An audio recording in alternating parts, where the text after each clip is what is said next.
Hey everybody, I'm Justin with AmericanTrucks.com, and today I'm taking a closer look at the Bilstein B8 6112 Series adjustable height front leveling kit, fitting all 2019 and newer four-wheel drive Silverado 1500s, excluding the Trail Boss. Now this kit will combine the popular Bilstein B8 front shock with a matching spring, with the main benefit or feature of offering a front end lift of anywhere from 0 to 3.5 inches thanks to the snap ring design. Now this will allow truck owners to comfortably fit a set of 33-inch tall tires with no rubbing, or maybe even a bigger tire depending on your offset and your willingness to modify.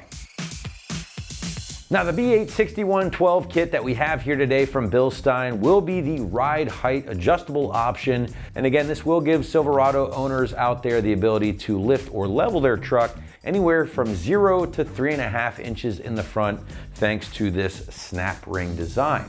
Now this will give Silverado owners an option with how you want that ride height to be. For instance, maybe you just prefer that stock ride height, you like a little bit of nose down rake, which is great for towing of course, or hauling heavy loads. Well, you can still do that here and still take advantage of the benefits of the Bilstein dampers. On the other hand, if you want to go with that more leveled stance or leveled look that a lot of truck owners really dig, obviously this will help get you there as well, while still maintaining full shock travel and performance, which by the way, isn't something you can always say about those puck style spacers that you just simply mount to the top of your factory coilover setup. Now, along with those benefits, again, this will help make more room for ground clearance or off-road ability, along with the ability to run bigger tires. As we mentioned earlier, 33-inch tall tire here comfortably without rubbing, or even larger, maybe with modification and a pretty mild offset. Now, in addition to that, guys, or addition to the height option that the Bilstein dampers will give you, these will also help contribute to a smoother ride both on and off-road. And that is something a lot of our customers have pointed out in the review section. As always, definitely check those out before making your final decision.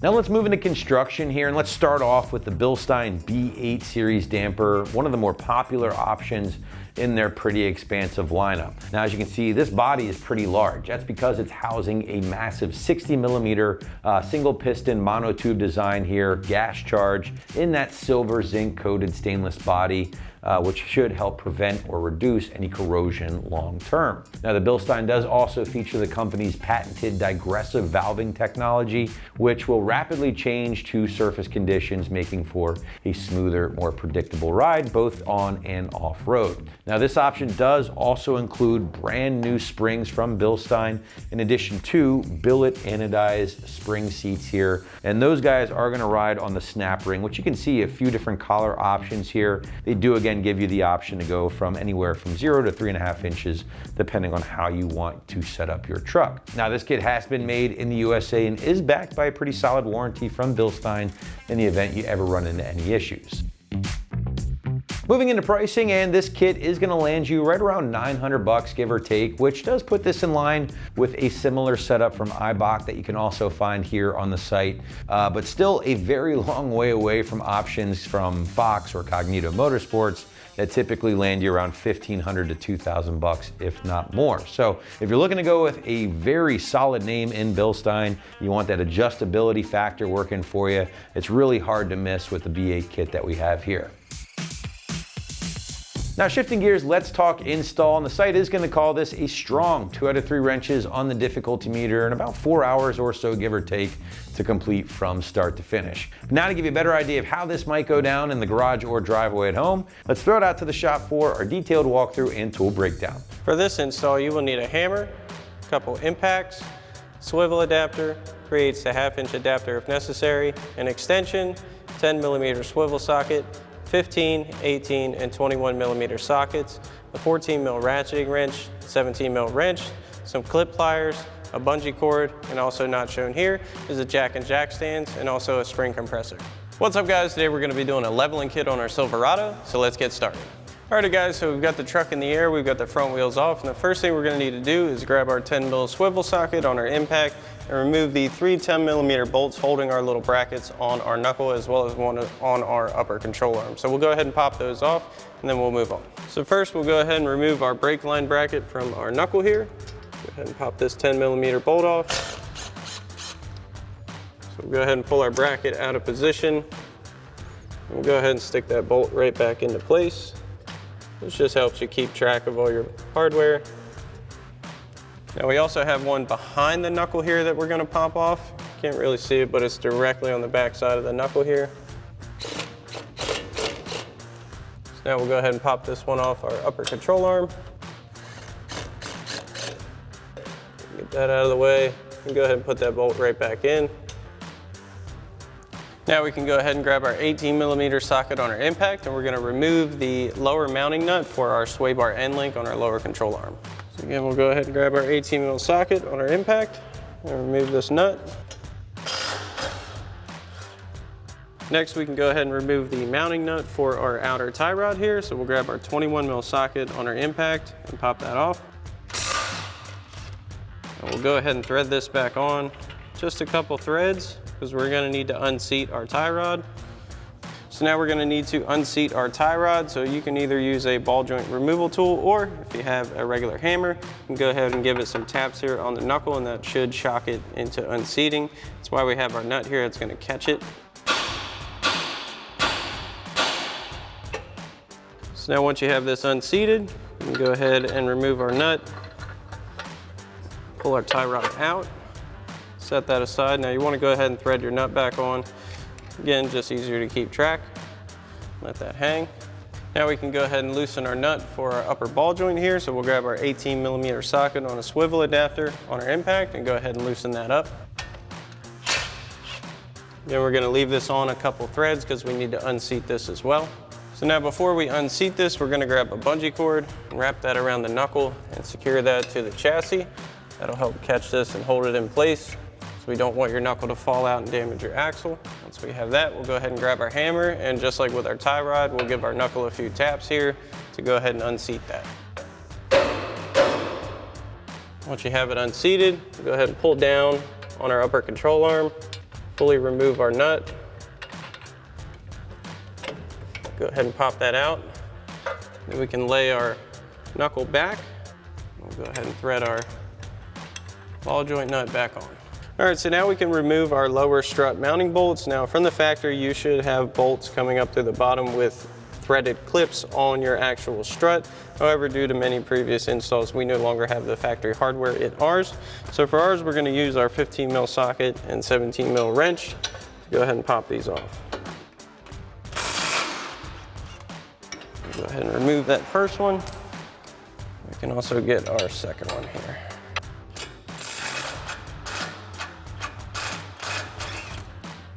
So next we can go ahead and remove our upper strut mounting nuts. So we're going to grab our 14mm ratchet wrench, go ahead and pull the little bracket off of the studs here. It just kind of pushes up and out of the way. And then go ahead and remove the 3 mounting nuts. So we'll go ahead and pop this little bracket up and away. We'll be able to access our 3 mounting nuts. Sometimes these can be pretty stuck on there. Once you get them loose, you should be able to spin them off by hand. We'll get our back one.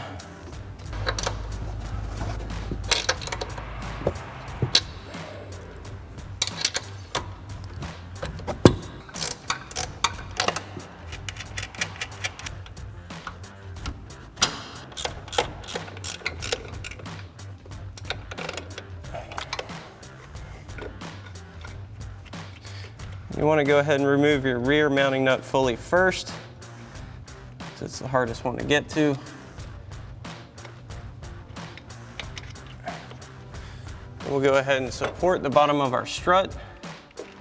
Remove our nuts fully.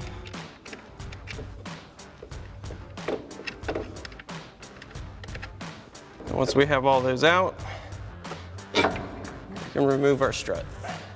So now once you have this side out, you can go ahead and do the same steps for the other side. Alrighty guys, so now that we have our factory struts out, there's a couple of things we're going to need to do before we can put our new assemblies in. So your kit comes with these shock bodies and these springs separate. We're going to also have to steal our factory top hats off of our original struts to put those on. But first, we're going to set our height to where we want it. Now these are adjustable. anywhere from 0 to a maximum of 3.5 inch of lift in the front. So we're gonna set ours all the way up to the max lift position. So the way that is done is this clip here, which is gonna hold your seat, your spring seat.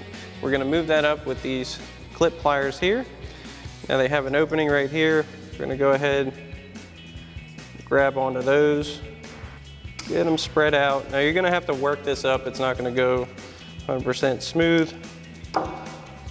That is quite normal. Sometimes you even have to persuade them up a little bit more. And sometimes, yes, they do like to get caught like this. So you can just kind of wedge them up like that.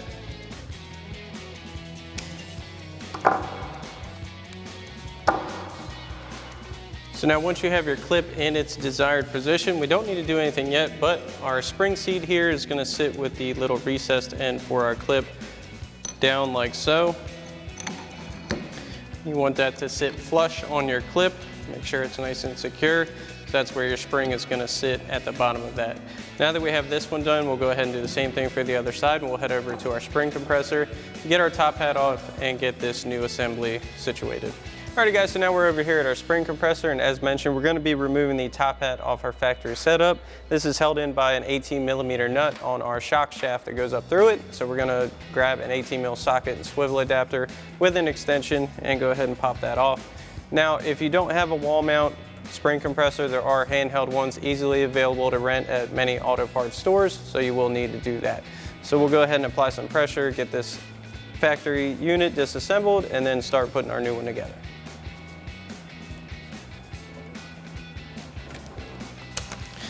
Now when you remove this nut, you want to support your shock body here because it will fall out. You definitely don't want that. Now we can go ahead and set this aside, loosen up our compressor.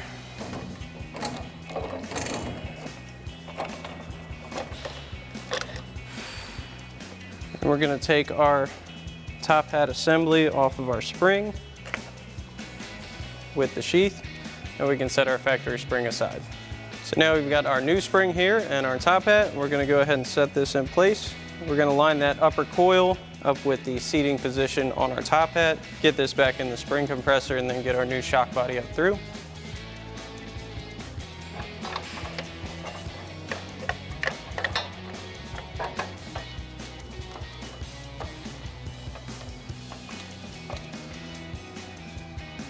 You want to make sure your spring is nice and upright in the compressor because this is going to be under a lot of tension and you don't want this shooting off somewhere and injuring anyone.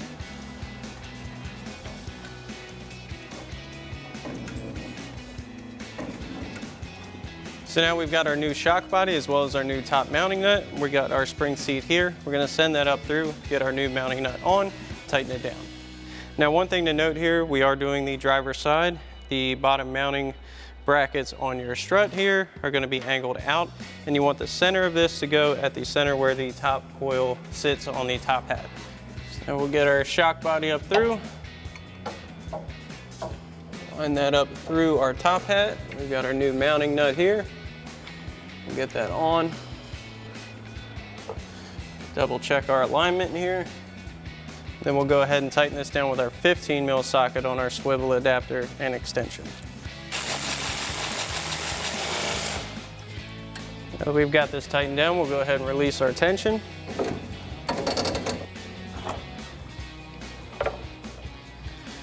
Then we can go ahead and do the same thing for the other side.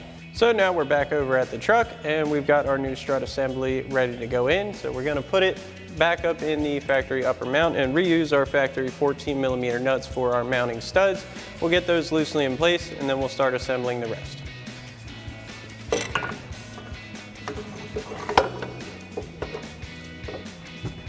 Once we've got our studs lined up, we'll go ahead and start installing our nuts. And once you get one in, it should be a lot easier to get the rest on. It'll kind of help support it.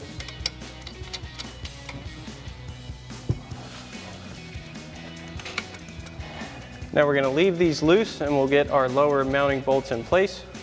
All right, so now we can get our lower strut mounting bolts in place. Now, doing this at home, you should be reusing your factory bolts, and your kit does come with new mounting nuts instead of the threaded clips that are on your factory ones. You won't need those. Use your provided nuts. However, as mentioned before, we don't have our factory hardware, so we're gonna reuse our nuts and bolts that came out of here originally. So we'll go ahead and get these lined up. Now, it's easiest to get one in place, and you might have to lift up on your lower control arm a little bit to get that through. And we'll go ahead and get our nut loosely on here. That'll hold it enough to get our other one in. Go ahead and get that one through. Get our nut mounted here. Now, one thing you want to be sure of is that your sway bar end link is still lined up with your mounting point on your control arm. So we'll go ahead and make sure that's in there. So now we can grab our 15 mil socket on our impact and 17 mil wrench. Again, that is just for our specific hardware. And we'll tighten these down.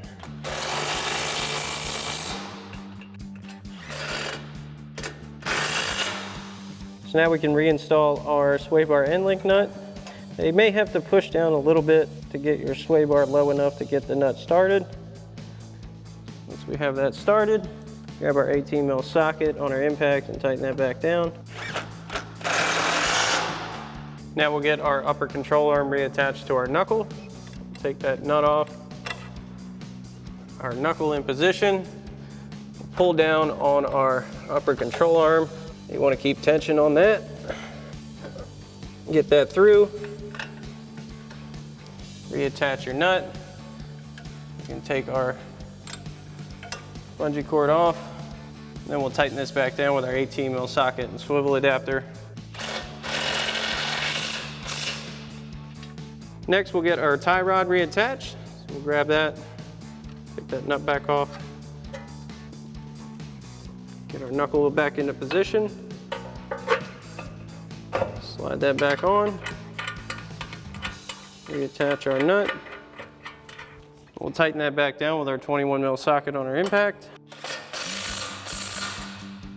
Now we can tighten down our upper strut mounting nuts fully. We'll grab our 14 mil ratchet wrench again and tighten these down.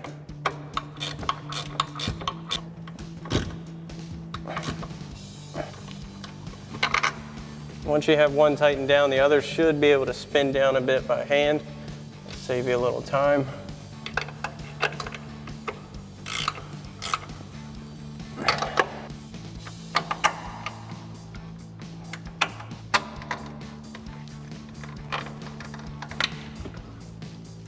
Now we'll get all of our little brackets back in place. So our brake line and ABS line on our knuckle, as well as the one up top on the control arm.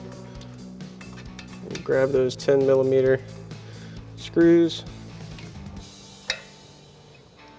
Those line back up. We'll get them all in place. So we'll get this one in, as well as the one on our control arm. Same deal, our little 10 millimeter screw. And once we have them all in place, we'll grab our 10 mil swivel socket on our impact and tighten them all down.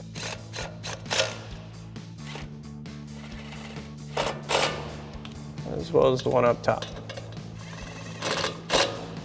Now once you have everything complete on this side, you can go ahead and repeat this same process on the other side. Alrighty guys, that about wraps up our review and install of our Bilstein 0 to 3.5 inch B8 6112 front suspension leveling kit for your 19 current 4-wheel drive Silverado 1500, excluding the Trail Boss. Thanks for watching, and as always, for everything Silverado, keep it right here at AmericanTrucks.com.